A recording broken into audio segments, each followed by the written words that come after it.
My name is Eric Phillips. I'm the executive chef for the Chase Park Plaza in St. Louis, Missouri. I'm responsible for all the food and beverage here at the hotel. Part of our food and beverage philosophy is food is art, which brings us to our initiative to have bees. So on our roof, we've acquired 2 new hives. We have roughly 20,000 new residents at the Chase. We're hoping to help them grow and foster in our environment, as well as being able to give us some sustainability as far as a food source and be able to utilize the honey that they grow in some of our food offerings that we produce in our outlets. Helping with sustainability is a huge part of food and beverage, from a food source standpoint to the animal standpoint, and the bees are no exception to that.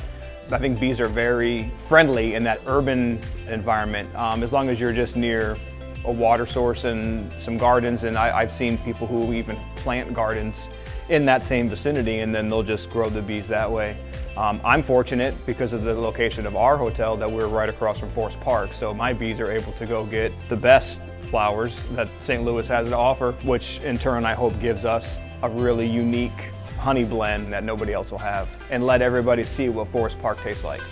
So what goes into maintaining the hives for me is I have to make sure that I check on them 3 to 4 times a week, sometimes more. A lot of it depends on the weather. I can't go up on rainy days. I don't go up on really windy days. It's not good for them.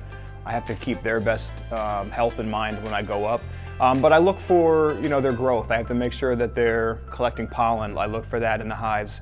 I make sure they're laying eggs. I look for the larvae in the covered brood.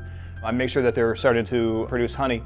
But I also have to make sure that they're building out on the frames correctly. So it's a lot of moving around, encouraging them, if you will, because they get very comfortable in small packs. So opening them up and realizing they need to come back into that pack is kind of how we just kind of move the frames around, and it helps them realize there's more space in their box. It's a unique balance in nature, how they are able to keep their world alive. But I just try to go up there and make sure that I'm doing my part to make sure that I'm helping them be the best that they can be.